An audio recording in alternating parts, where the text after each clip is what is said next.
Agora sim. Agora sim. Bem, boa noite a todos. É um grande prazer estar aqui essa noite com um grande amigo, né, que a Retina me deu. A gente se conheceu assim, foi empatia à primeira vista, né, Guto? Então, é um grande, grande prazer você estar aqui comigo essa noite. A gente está dividindo experiências. Eu sei que vai ser uma noite muito produtiva, que eu sei o tanto que você se dedica a esse tema e sabe bem demais esse tema. Então, é com muita alegria mesmo que eu apresento hoje meu amigo Carlos Moreira Neto. Ele é mestre em cirurgia pela Universidade Federal do Paraná, doutor em oftalmologia pela McGill e pela Unifesp e coordenador da residência do Hospital de Olhos de Paraná. Então, ele hoje vai nos brindar com uma aula espetacular de tomografia de coerência óptica. Eu que agradeço o convite, minha amiga. A Tereza, ela, para quem conhece ela só online, ela é simpática, assim, sempre. E muito fácil de ter amizades e realmente ela conquista as pessoas. Então, é uma alegria sempre, Tereza. Você pode sempre contar comigo. Eu virei amigo do teu marido, você é amigo da minha esposa, justamente porque a amizade vai além da oftalmologia. E quando você vier aqui em setembro para o CBO, eu vou poder te levar, e você e o Fábio, em locais legais da nossa cidade. Por Tá favor. bom? Com certeza, vai ser um prazer. Então, gente, a Tereza conversou comigo sobre o tema de propedêutica em OCT e OCTA. E a gente vai fazer a aula em 3 partes. A primeira parte eu vou dar uma introdução, parte básica sobre o OCT, tá? Porque a gente tem que saber um pouquinho da história, a gente tem que saber quem que criou a tecnologia, a gente tem que saber como foi a evolução dessa tecnologia, a gente tem que saber o que vem por aí. E então são princípios básicos da OCT e que não vou nem dizer retinólogo, todo residente em oftalmologia tem que saber. Fellow de retina, então, tem que bater o olho e saber aonde é a camada que está com problema, só de bater o olho. Então, não tem como saber doença se você não sabe o que é o normal. Eu costumo dizer para os meus alunos aqui que se você não sabe fisiologia, você não vai saber fisiopatologia. E se você não sabe fisiologia, você não sabe fisiopatologia e você não vai saber como tratar. Você vai simplesmente memorizar e decorar, mas quando tiver algo um pouquinho diferente, você já vai se bater. E hoje em dia, para você entender não vou nem falar de fisiologia, fisiopatologia das doenças de retina, você tem que saber o OCT. A segunda parte, nós vamos falar um pouquinho da parte básica de OCTA. Então, geografia por tomografia de coerência óptica, porque muitas pessoas sabem ver a imagem, mas não sabem como funciona essa tecnologia, e é isso que a gente vai fazer. E, por último, a gente vai trazer casos que a gente vai correlacionar tanto a OCTA quanto a OCT, que, na verdade, é impossível você fazer uma correta interpretação da OCTA sem analisar a OCT estrutural, que é o B-scan. Isso porque elas andam juntas, né? E muitas vezes a gente faz o diagnóstico e indica o tratamento somente com a OCT, e o maior exemplo disso é DMRI, úmida, membrana neovascular, você visualiza na modalidade em face da OCTA, mas você não indica tratamento por isso. Você indica tratamento se existe fluido ou se não existe, e para isso a OCT estrutural é suficiente.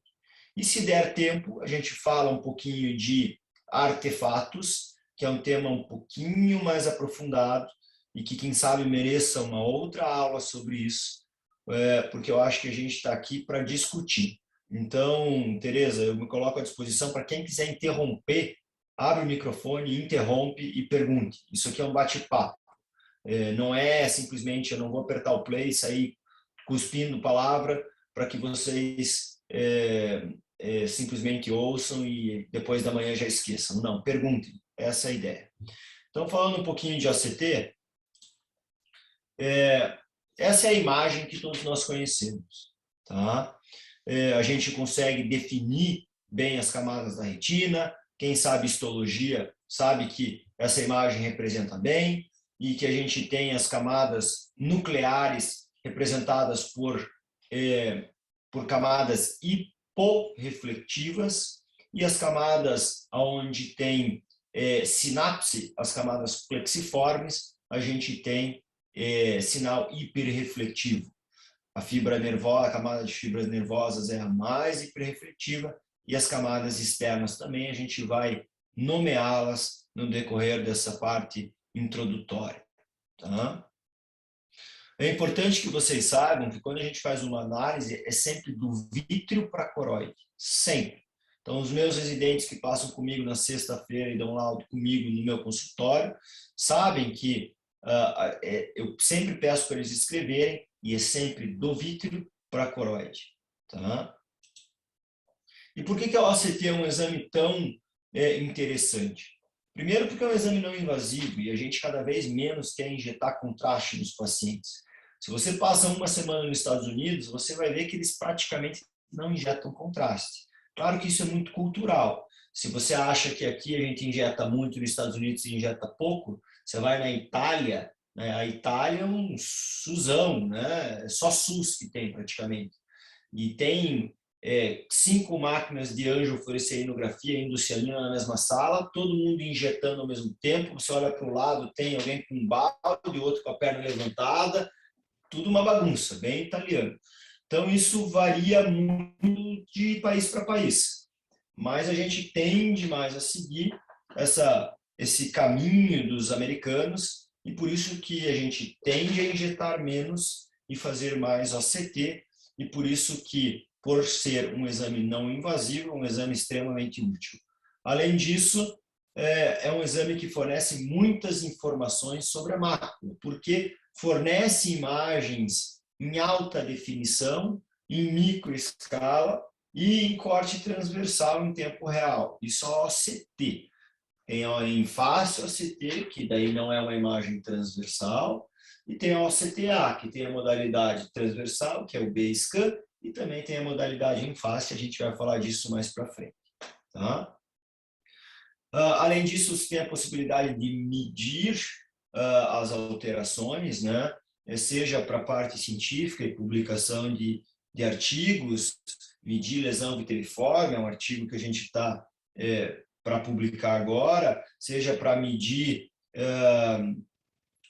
o buraco de mácula. Então, existe essa ferramenta que o aparelho te fornece. Isso te possibilita fazer corretos diagnósticos, predizer a probabilidade de doença. Então, por exemplo, se eu tenho um paciente que tem história familiar de degeneração macular e ele tem, hoje em dia, a Tereza sabe, tem uma aula muito boa disso, da nova classificação, a gente consegue hoje em dia predizer com essa nova classificação, IORA, CORA, enfim, a probabilidade de evolução da doença, bem como monitorar a progressão e, consequentemente, você saber indicar o tratamento ideal para que tenha a eficácia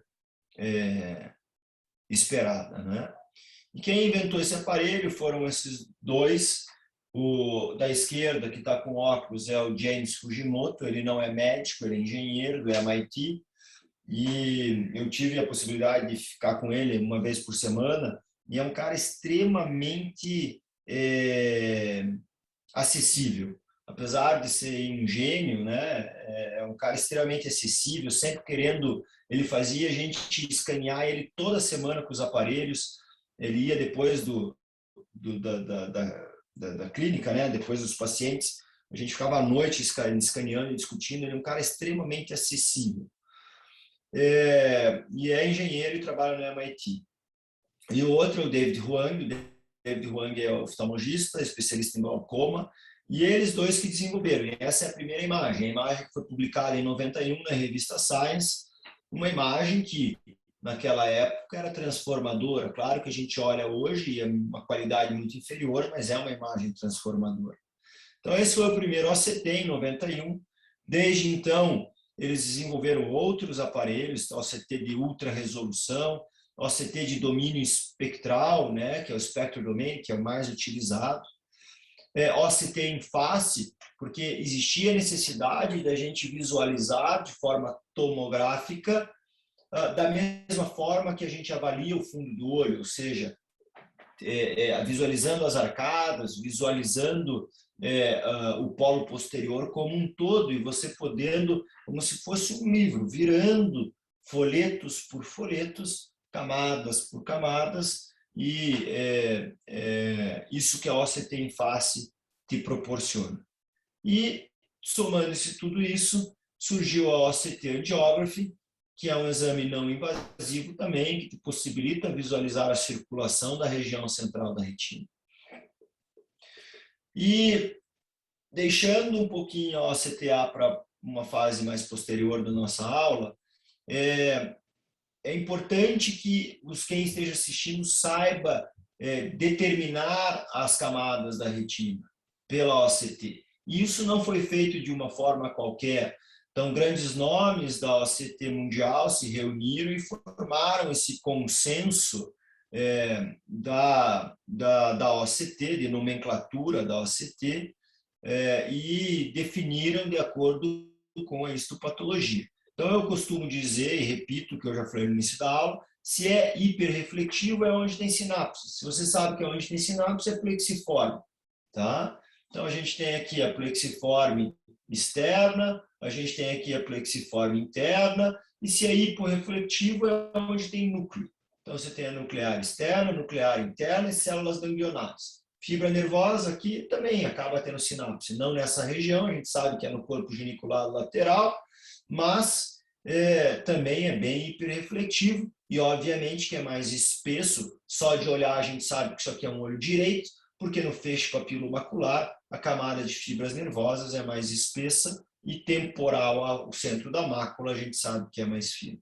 Tá? E na retina externa a gente ainda tem 4 camadas hiperreflectivas. A mais externa é o complexo Bruch-EPR, que se vocês olharem bem de perto, vocês conseguem definir que são 2 linhas. Nem sempre é fácil, principalmente em olhos normais. Por isso que a gente chama complexo Bruch-EPR. Tá ok? Quando você tem drusas, por exemplo, ou membrana neovascular, ou descolamento do epitélio pigmentado, você consegue ver que a Bruch fica retinha embaixo e o EPR acaba se elevando. A gente tem ainda o que a gente chama de zona elipsoide, e aqui existe ainda uma contradição sobre o que exatamente a zona elipsoide representa.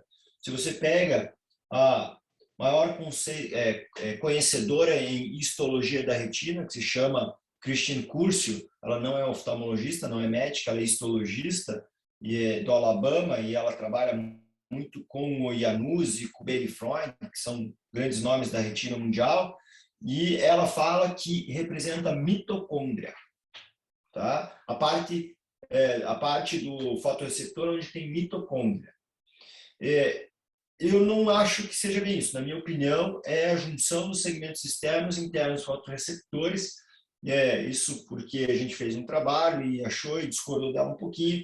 Quem tiver interesse, entre em contato, a gente manda o artigo depois aonde a gente publicou. E a linha mais interna dessas 4 é o que a gente chama de membrana limitante externa, e essas camadas são fundamentais para o que vai vir lá no fim da aula, que é essa nova classificação da degeneração macular. Tá? Aí a gente falou um pouquinho de nomenclatura, mas entrando um pouquinho na diferença do OCT. Então, time domain, ninguém usa mais. A gente usa spectral domain ou swap source, que são tipos de tecnologia diferentes. Comprimento de ondas diferentes. O comprimento de onda do swap source, que é o de varredura, que a gente chama, é bem maior, é cerca de próximo a 1.100 nanômetros. Aqui no Spectral Domain, a gente está falando menos de 1.000, 900 e pouquinho nanômetros. E o que isso me diz? Quanto maior o comprimento de onda, maior a capacidade de penetração, ou seja, consigo ver melhor a coroide. Mas isso quer dizer que o Spectral Domain te impossibilita de ver a coroide? Não. Então, aqui a gente tem 2 exemplos. Aqui eu tenho a Spectral Domain, é o mesmo aparelho, é o mesmo paciente, tá? Só que aqui eu estou sem a modalidade EDI. E aqui embaixo eu estou com a modalidade EDI. E o que significa EDI? Enhanced Depth Image. Tá? Então, eu aumento essa profundidade. E como que funciona isso? Isso é importante que vocês saibam. Quando eu adquiro uma imagem da retina, a linha que é chamada de Zero Delay do algoritmo do laser está no epitélio pigmentado da retina. Ou seja, o que está antes, internamente, fica com uma resolução boa. O que está posterior, eu já não fico com uma resolução tão boa. Agora, se vocês observarem e começarem a fazer esse exercício que eu vou dizer agora, vocês vão entender como que funciona. Então, vocês fazem os exames dos pacientes, principalmente se vocês pegarem o Heidelberg. E aí vocês conseguiram adquirir essa imagem. Está ótimo a retina. A minha orientação para vocês é: coloquem o joystick um pouquinho para frente. Avancem um pouquinho mais, aproximem o aparelho um pouco mais do olho do paciente. Vocês vão ver que a imagem vai inverter, vai ficar de ponta cabeça. A coroide vai ficar para cima e a retina para baixo. Tá? Ou seja, a coroide vai ficar mais nítida do que a retina. Só que a imagem está de ponta cabeça. Ninguém fica de ponta cabeça analisando uma imagem. Então, o que os engenheiros fizeram? Puxa, se isso acontece porque eles estão jogando o zero delay mais para frente, vamos fazer isso de forma automática para que essa imagem não gire e não fique upside down. Então, o que eles fizeram? Quando a gente clica na modalidade EDI, o zero delay vai lá para baixo. E isso possibilita com que eu tenha a visualização da coroide. Definir coro capilar, definir os vasos grandes da coroide. Aqui não queira dividir em Sackler e Haller, não tem esse objetivo, mas a gente consegue muitas vezes definir, inclusive, a junção da coroide e da esclera, e essa é uma modalidade importante nos casos de PAC coroide ou serosa central, porque a gente sabe que a coroide está mais espessa, ou PAC vaso, né? Os vasos estão mais espessos. Então, essa era uma imagem de time domain, isso não é usado hoje em dia. Tá? E isso é uma imagem de swap source. Então, lembrem o que eu falei. O comprimento de onda é muito maior. Isso faz com que você tenha uma penetração maior no tecido e, consequentemente, você tenha na mesma imagem uma visualização do vítreo, da retina e da coroide, e até mesmo da esclera. Puxa, a imagem é fantástica. Esse aparelho, essa tecnologia veio para ficar e vai substituir o espectrodomênico. Não. Não, porque o custo de um swap source é muito elevado. E o que ele fornece a mais é muito pouco. Não justifica o investimento. Eu não acho que vale a pena. Tem um Topcon, que é o DRI Triton, se eu não me engano, é um bom aparelho. Mas é um aparelho caro e que, na minha opinião, ele é um ótimo aparelho, mas o investimento dele nem sempre se traduz no que você vai ter a mais de informação. Tá? Uma vez dito isso, a gente vai para o OCTA. Eu vou mudar minha aula, vou interromper. Alguém tem alguma dúvida em OCT? Aproveitem aí, gente, querendo perguntar, já é o momento, né, Guto? Podem perguntar aqui no chat ou querendo se expressar também, fiquem à vontade. Eu acho Se que está perguntarem no super chat, explicativo aí. Eu acho que isso que você falou aí da medida da espessura da coroide foi um bom ponto, né, para eles entenderem. E dividir muito bem todas as camadas. Isso é importante para todo mundo, Guto, para fellow, residente, retinólogos aí que às vezes nem lidam muito com OCT, né, que não tem o aparelho às vezes. Então, é bacana. Exercer a retinologia hoje em dia sem um OCT é difícil, tem que ter. Exatamente. A Mas às gente vezes eles pode não têm, mas até às vezes tem conversar retinólogo sobre que isso. não tem, né? Que não tem o aparelho. Então é bom estar aprendendo até É, para depois adquirir. Então, claro, bacana. claro. É uma tecnologia que vale muito a pena. E a gente até pode falar depois disso na discussão, Tereza, sobre Aham. qual aparelho é melhor, o que vale de Ó, tem investimento. uma pergunta aqui no chat da Gabriela Benetti. Ela pergunta se o Heidelberg utiliza qual tipo de tecnologia. O Heidelberg é um spectral domain. Você tem tanto a OCT estrutural, por exemplo, nós temos o nosso OCT aqui, ele é Heidelberg. O nosso OCTA é Optoview, tá? Não tive contato com a OCTA da Heidelberg. Sei que é um excelente aparelho, uma qualidade de imagem muito boa, mas o que eu ouvi, volto a dizer, não tive experiência, o que eu ouvi é que o tempo de aquisição dele é um pouquinho maior do que os outros. E isso faz com que, às vezes, o paciente se mexa e aí você tem artefato. Porque ter uma capacidade, uma velocidade de aquisição rápida é importante para que, quanto menos tempo o paciente ficar no aparelho, melhor. Porque esses aparelhos, principalmente ao CTA, são muito sensíveis, o paciente tem que fixar. E se o aparelho começa a demorar, o paciente cansa e aí a qualidade de imagem cai. Então, o OCT nosso aqui, Heidelberg, e na minha opinião, eu sou fã, acho muito bom o aparelho, principalmente porque a cabeça é móvel, Tereza, isso é uma coisa que facilita. Às vezes você quer pegar uma imagem que não está tão no centro, ou o paciente não colabora, o paciente é cadeirante, às vezes, e a cabeça móvel dele te facilita muito. A gente brinca aqui que é muito, não sei nem se tem tradução, user-friendly, né? É fácil você capturar a imagem, né? Para quem está atrás do computador e para o paciente também. O Optoview, ele tem a cabeça fixa, então isso dificulta um pouquinho. Não temos OCT, temos no SUS um OCT da Optoview, é um pouquinho mais antigo, também cabeça fixa, e os nossos OCTA, os dois, que é o Avante e o Solex, também são cabeça fixa, e a gente acaba pedindo para que eles tenham e evoluam na tecnologia assim. Então, respondendo, é Spectral Domain, e é muito fácil de utilizar o Heidelberg. OCTA não tem experiência com a Heidelberg. E já, se surgir mais pergunta, você me fala, Tereza. Eu vou Pode fechar aqui o deixar. balãozinho. Ela agradeceu, a Gabriela. Então, antes de entrar em caso, vamos falar um pouquinho de como que funciona a OCTA, tá? Então, aqui eu tenho uma animação, essa animação não é minha, é de um amigo meu lá dos Estados Unidos, do Eric Malt, e ele traduz bem como que é adquirida essa imagem. Então, você tem que imaginar que a OCTA é uma continuação da OCT, só que ele adquire imagens da mesma região várias vezes, em milissegundos. Esse tempo que é de milissegundos é ΔT que vocês estão vendo aqui. Então, em um ΔT é uma imagem, B1, em outro ΔT B2 e em outro ΔT B3.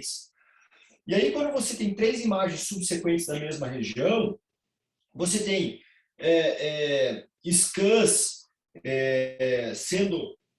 imagens sendo geradas com estruturas estáticas que refletem essa imagem, tá? Então, você faz três imagens seguidas e essas estruturas estáticas vão gerar sempre o mesmo sinal, porque essas estruturas são estáticas, elas não se movem. Agora, você tem que imaginar que, da mesma forma que a estrutura estática, tem a estrutura dinâmica, que são as hemácias, e que se mexem, e que, portanto, OCT B1, B2 e B3 jamais vão ser iguais. Vai gerar imagem diferente, porque você tem movimento lá. E aí que entra a tecnologia e o algoritmo da OCTA, porque ele compara essas imagens, vê o que é igual, vê o que é diferente, e no que é diferente que ele gera a OCTA. Então, a tecnologia que gera a imagem de OCTA que vocês já vão ver, ela é baseada na OCT. Por isso que eu fiz questão de explicar a OCT antes. Tá? Então, não dá para ver a diferença. Realmente, nós aqui, humanos, não conseguimos, mas a tecnologia, a engenharia conseguiu detectar essas diferenças e, baseado nisso, ele consegue identificar o que tem movimento. Puxa, o que se move? Nada além de hemácia, sangue lá dentro. Tá? Então, ele identifica e gera sinal. Antes de entrar nessa parte aqui dos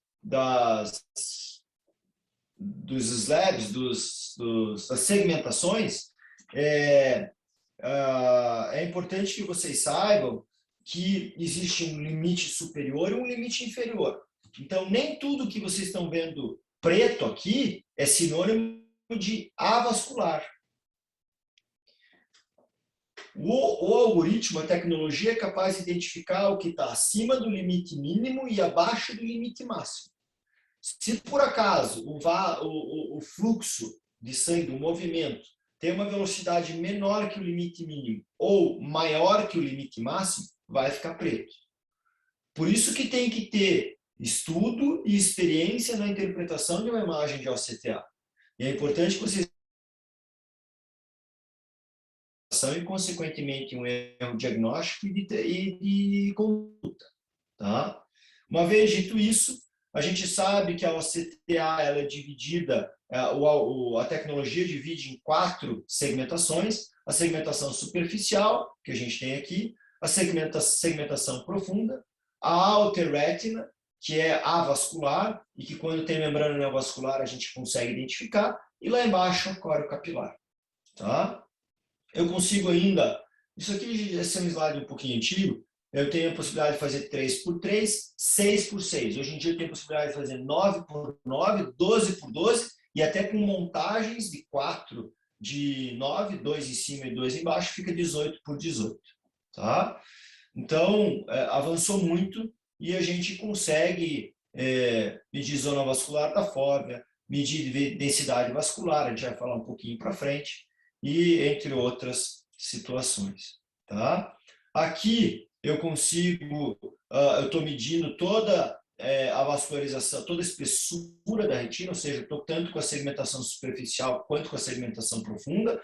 Então, por que eu falei para vocês que a OCTA precisa da OCT? Porque a minha análise, minha interpretação vai se basear nas duas, tanto na modalidade em face, que aqui o meu mouse está passando em cima, quanto na modalidade estrutural, que é o B-scan. Por quê? Porque vocês estão vendo que aqui no B-scan eu tenho pontos vermelhos, que o termo em inglês é sinal de decorrelação, decorrelation signal. Tá? Aqui eu tenho fluxo de sangue normal. Aqui embaixo eu já não tenho. E aqui eu já tenho a córeo capilar. Tá? Obviamente, esse é um OptoView, eu consigo aqui separar por camadas, como vocês já viram, eu consigo também customizar. Isso em algumas situações a gente usa para conseguir isolar melhor a membrana ou isolar melhor a neovascularização retiniana, vocês vão ver mais para frente. E o que é densidade vascular? Densidade vascular é a área de sinal de fluxo na OCTA dividida pela área total. Tá? Ela me dá informações sobre doenças vasculares, por exemplo, eu tenho um paciente, e eu vou mostrar um caso, que teve oclusão vascular, oclusão de veia da retina, tem edema, legal, eu tratei o edema, mas será que vai melhorar a visão? E isso vocês vão ver mais para frente, que a gente hoje em dia, com a tecnologia que a gente tem, é fundamental, é o nosso dever predizer o prognóstico do paciente. Tá? Quando tem isquemia, obviamente a densidade vascular diminui. Então, aqui eu tenho um exemplo da medida da densidade vascular. Eu tenho um aparelho aqui que está no 3 por 3, tá? A análise aqui é 3 milímetros por 3 milímetros. Eu tenho aqui dividido também em quadrantes, como vocês estão vendo, tá? Em 9 áreas. E eu consigo ver essa densidade vascular, tanto total de toda a imagem, quanto superior, quanto inferior, na região foveal, superior, e tem em todas as áreas que vocês quiserem, tá? E aqui também a gente tem, nesse quadrante 35,7, aqui superior 41,9 e assim por diante, tá? Além disso, eu consigo medir a zona vascular da fóvea, e a gente sempre achou que os microaneurismas seriam as primeiras alterações na retinopatia diabética. E hoje em dia a gente já sabe que, na verdade, a zona vascular ela aumenta antes de surgir microaneurisma. Tá? Aqui eu sei que tem gente aí, fellow, saindo, puxa, qual eu compro? Então, aqui de OCTA, esse é o Swepsource, que eu falei, que é o DRI Triton, que é da Topcon. Ele faz angiofluoresceinografia também, ao mesmo tempo, injeta contraste. Então, você quer ter um aparelho só, tem o lado positivo, o fator negativo. eu acho que a qualidade da imagem é um pouquinho inferior do que os demais. Aqui eu tenho um Cirrus da Zeiss. Zeiss é uma excelente marca, né? Esse aqui, esse é o Cirrus, e aqui é o Avante, que é o Optoview. Qual é a diferença desse primeiro aqui? Esse primeiro é o que é um aparelho, como é que é o nome? Ele é um swap source da Zeiss, só que ele não é comercialmente disponível. Ele está somente para pesquisa nos Estados Unidos. É o melhor aparelho que eu já vi na minha vida, mas o custo é tão elevado que eles nem lançaram, é só para pesquisa, não está comercialmente disponível. E daqui a pouco me vem o nome dele, agora confesso que esqueci, mas já vem. Então, esse é o Cirrus, que é um Spectral Domain. Esse é um Avante, que é um Spectral Domain. Aqui um Swap Source da Topcon. E aqui é um Swap Source da Zeiss. E já eu lembro o nome. Se eu puder sugerir um, ou Optoview ou Zeiss, o Cirrus, Spectral Domain, são fantásticos os aparelhos. Tá? Aqui eu tenho a comparação entre eles, então só para mostrar a imagem, exatamente, a primeira imagem é do Plex Elite, lembra aí, está escrito aqui. Plex Elite é o Swap Source das Zeiss, tá? Olha como a qualidade da imagem isso aqui é um fenômeno, tá? E ele consegue fazer montagem 18x18, mas é só para assistir, brincar e sonhar, porque não tem à disposição. O mesmo paciente em todos os casos, são imagens que a gente adquiriu, o mesmo paciente em todos os aparelhos, então aqui no Plex Elite, aqui no Cirrus da Zeiss, que é o Spectral Domain da Zeiss, aqui o Avante, que é o Spectral Domain da Optoview, e aqui a Topcon, como eu disse, a qualidade de imagem é um pouquinho pior, enfim, minha opinião pelo menos, isso opinião, cada um tem a sua, quem tem deve gostar, enfim, mas eu acho que, em custo-benefício, o Cirrus e o Avante são bons aparelhos. Tá? E aí, entrando agora na parte clínica que todo mundo quer. Né? Quais são as aplicações da OCTA? Será que realmente vale a pena eu investir num OCTA ou vale a pena eu investir numa OCT e numa angiografia? Tá? E, sinceramente, eu já vou começar respondendo a última pergunta. Se você tiver que escolher, compre uma OCT e uma angiografia.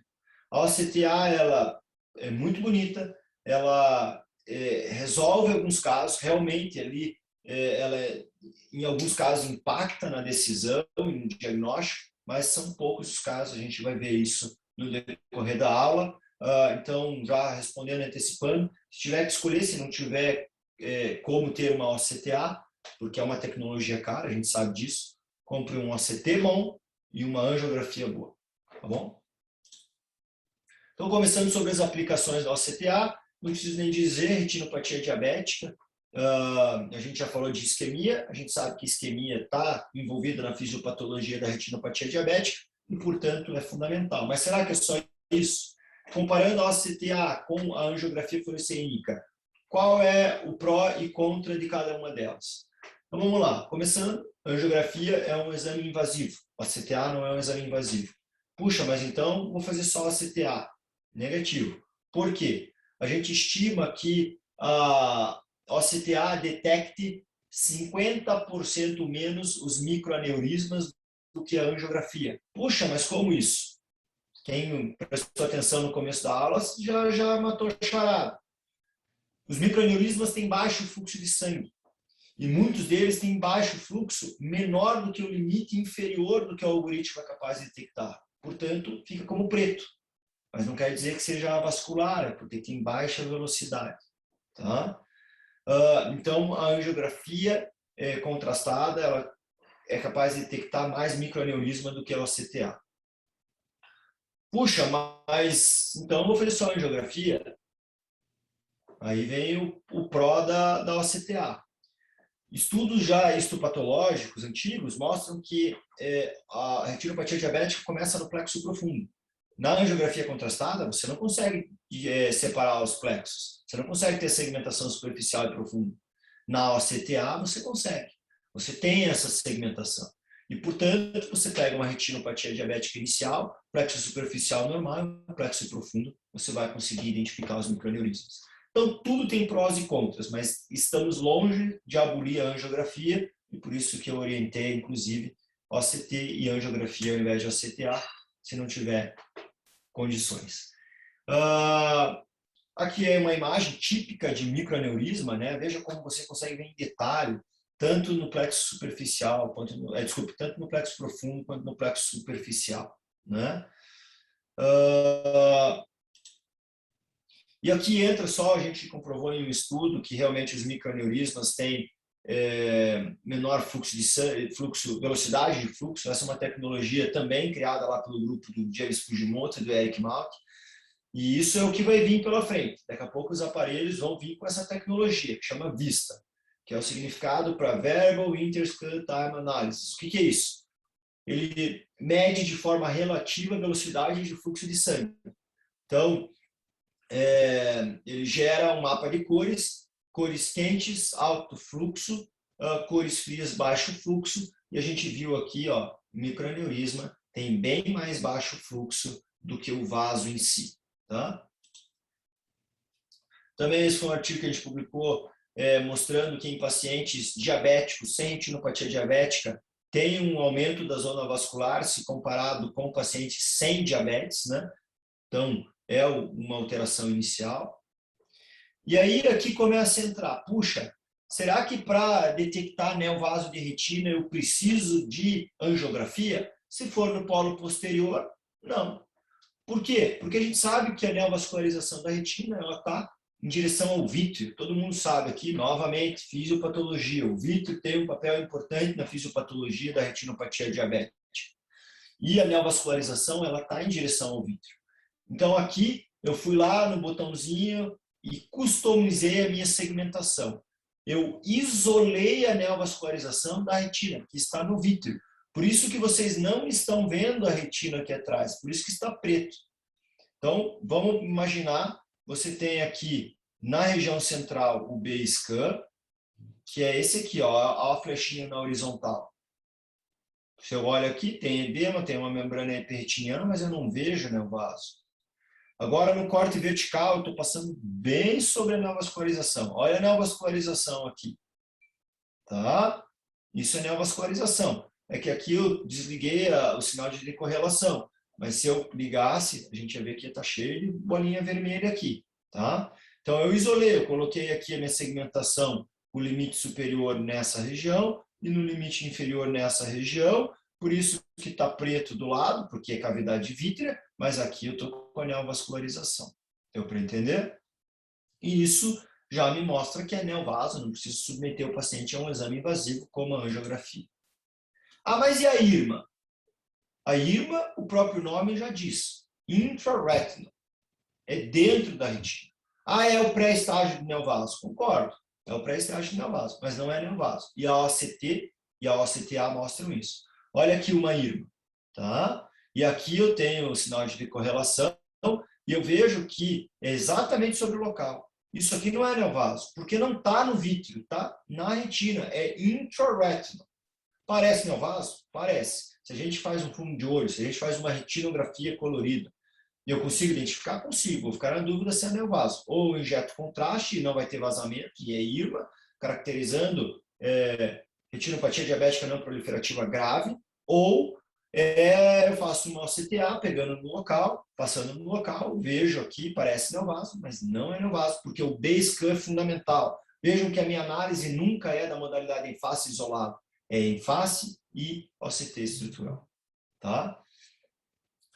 Então, esse é um caso de um paciente diabético, que aqui tem a retinografia com hemorragias, que se dizia ter uma diabetes bem controlada, tinha catarata e edema macular diabético, como vocês podem ver. Fizemos uma injeção intravítrea, mudou completamente o panorama estrutural, absorção do fluido intrarretiniano, mas ele tem uma limitação, que é uma isquemia macular. Olha o tamanho e a irregularidade da zona vascular da fóvea.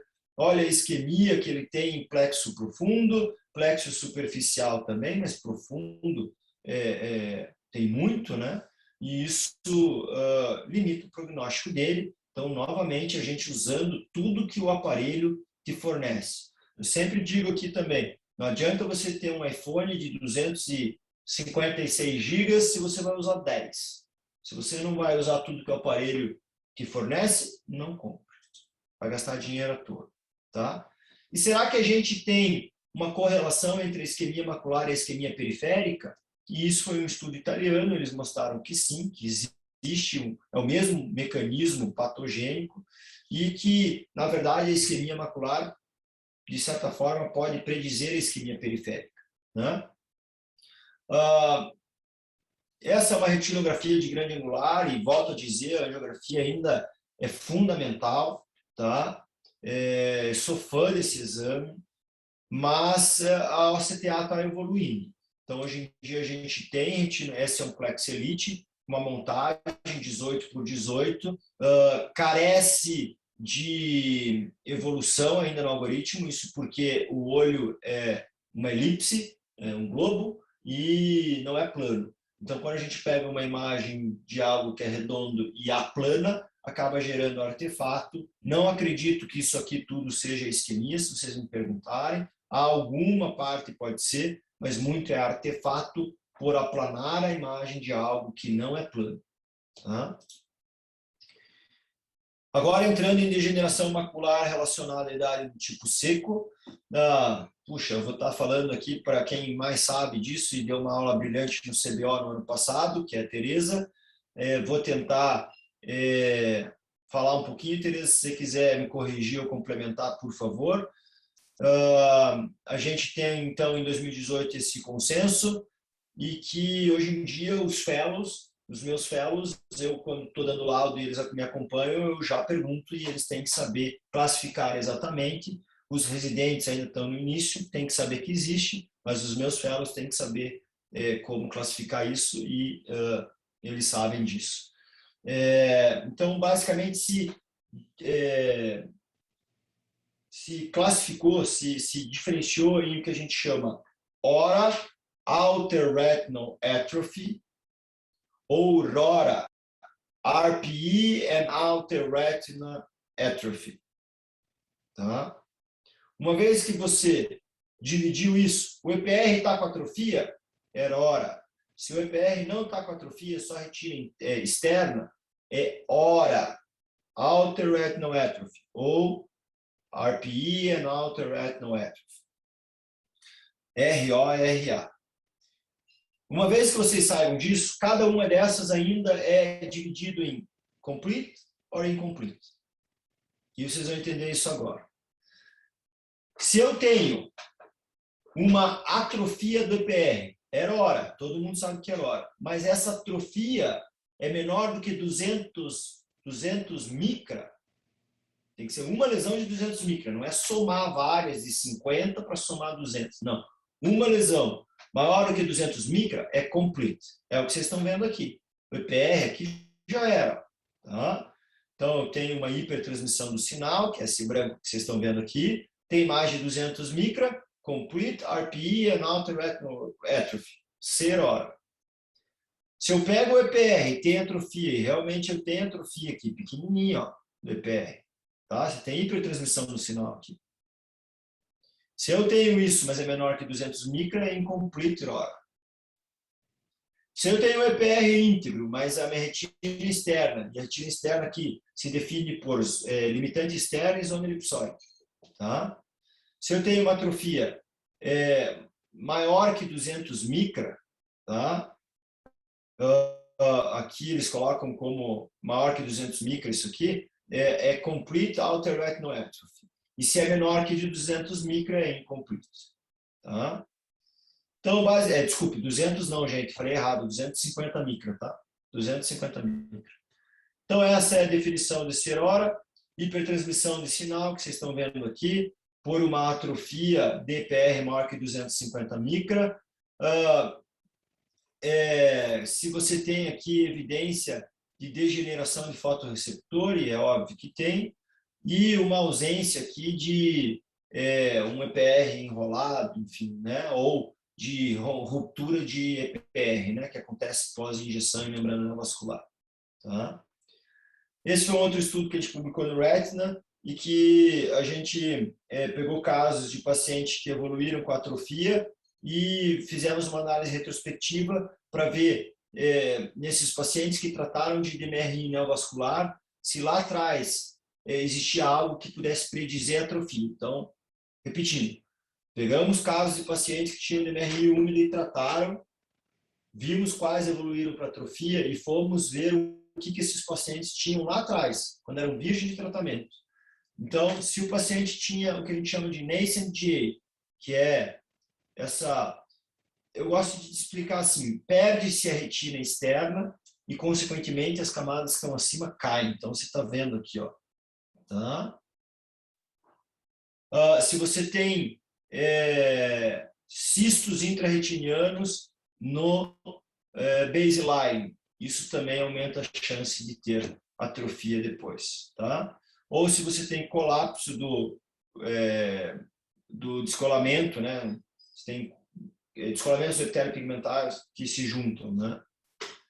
Isso aumenta, esses três aumentam a chance de ter atrofia depois. Aqui é só para mostrar a isquemia que tem ao redor das áreas de atrofia, né? Então, você tem atrofia importante ao redor, próximo tem atrofia. Isso é uma coisa antiga já e que só reforça um mecanismo vascular ou isquêmico associado na degeneração macular. Mas a DMRI úmida, até onde a OCTA ajuda? Então, só para repetir, não adianta você ter um iPhone 256 GB se você usa 20. Essa é a imagem do mesmo paciente, aqui com o que o aparelho te oferece, aqui com o que você é capaz de ajustar manualmente, né?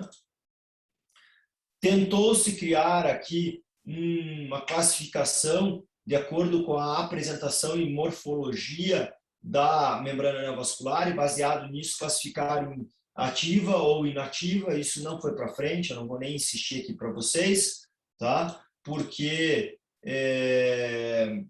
não foi para frente porque não é capaz, não existem somente essas 5 características, ou isso. Não, existem várias. Então, a OCT-B-scan ainda é fundamental, líquido intrarretiniano e subretiniano, que é fator para a definição de atividade ou inatividade da membrana neovascular. Tá? Aqui foi uma análise que a gente fez e isso é interessante. A gente pegou a membrana neovascular e criou uma imagem 3D da membrana neovascular e isolou ela. E aplicamos aquela tecnologia vista. E fizemos isso pré-injeção e pós-injeção, pacientes virgens de tratamento. E vejam como os vasos em que tem baixa velocidade de fluxo têm uma regressão maior com a injeção. O que isso me diz? Que a injeção age mais onde tem menor velocidade? Sim, mas o que isso significa? Que aonde tem menos pericito, vasos menos maduros, a injeção tem maior efetividade. Vasos mais maduros, que têm maior fluxo de sangue, ou seja, tem pericito na parede do vaso, já tem menor ação. Tá? Aqui fica bem nítida a redução desses vasos de menor calibre. Agora, falando um pouquinho de oclusão de veia, a gente falou de diabetes, a gente falou de oclusão de veia, desculpa, vamos falar de oclusão de veia, falamos de DMRI úmida e seca, agora de oclusão. Uma paciente minha, 55 anos, hipertensa ocular, tem hipertensão sistêmica também, fatores de risco para oclusão, tá? 20/200 de visão, defeito pupilar aferente relativo, típico caso de oclusão. Ótimo, tem edema, vamos tratar? Vamos tratar. E aí que vem a diferença, e aqui é o OCTA que ajuda a predizer resultados, predizer prognóstico. Vamos tratar, vai ficar boa, puxa, vou fazer uma injeção no olho, doutor, mas então eu tenho que melhorar. E aqui que vem a resposta da charada. Você tem uma baita de uma isquemia macular, você não pode prometer resultado nesse paciente. A gente vai tentar, a gente vai fazer a injeção para tentar melhorar. E foi exatamente isso que aconteceu. Fizemos a injeção, olha como era o edema aqui, olha como ficou, aqui é o Heidelberg. Após uma injeção, sem edema nenhum, a visão igual, 20/200, por causa da isquemia, não vai melhorar. Tá? Então, a isquemia macular e o Angio Analytics é fundamental. Esse aqui é a imagem do Plexi Elite, que é aquela máquina fenomenal que eu falei para vocês. Ela é swap source. Aqui uma montagem dela numa oclusão de ramo de veia. E a gente consegue até definir aqui a neovascularização de retina. Tá? Veja como a qualidade desse aparelho é fantástica, né? Aqui, o organismo, a natureza, tentando recuperar e preservar a região central com shunts, né? E aqui a neovascularização. MACTEL tipo 2. Puxa, a OCTA é muito boa para detectar e para ajudar no diagnóstico. Primeiro porque temporal ao centro, temporal à zona vascular, ela faz um bico. Tá? Além disso, a gente consegue ver aqui a telangiectasia macular e definir bem, né? Tá? Normalmente no plexo profundo fica mais nítido, principalmente no início da doença. E faz essa neurodegeneração, isso não é líquido, isso é neurodegeneração. Tá? Já fica o convite aqui, quinta-feira nós vamos ter a iTalk de laser em retina, às 20 horas, e o Daniel Lavinsky vai participar, porque sabe muito de laser, e ele está fazendo um estudo de laser de micropulso em pacientes com MACTEL, e é uma situação que eu vejo, de certa forma, com esperança, porque é uma doença que a gente acaba dizendo para o paciente que não tem muito o que fazer, né? Não responde porque não é líquido, é neurodegeneração, né? E aqui eu mostro um caso, acho que são dois casos de como a OCTA fez diferença no meu diagnóstico. Então, essa é uma paciente com doença viteliforme, distrofia viteliforme, do adulto, 58 anos, que em 2012, naquela época não tinha OCTA ainda, a gente fazia OCT, via que tinha bem aspecto típico de viteliforme do adulto, a visão aqui, desculpe, está sem a visão, mas é 20/25, ela volta 2 anos depois, 20/25 e 20/30, sem queixas, mesmo aspecto da OCT, 20/25 e 20/30 de visão, em 2016, porém, doutor, algo diferente no meu olho direito. Mas a tua visão está igual, não mudou nada desde 2012, doutor, mas tem algo diferente. E aqui a gente já tinha uma CTA, né? Então aqui está a retinografia, a angiografia, a OCT exatamente igual. Vamos fazer um OCTA e aí a gente identifica uma membrana neovascular, como vocês podem ver aqui, trata-se com antiangiogênico e a paciente melhora da queixa que ela tinha. Esse é um segundo caso, que também fala a favor da OCTA, mas que a gente tem que analisar em conjunto com a OCT. Então, é uma paciente minha também, que tinha drusas, tá? Olha aqui a autofur estourando a foto, mostrando que tinha catarata.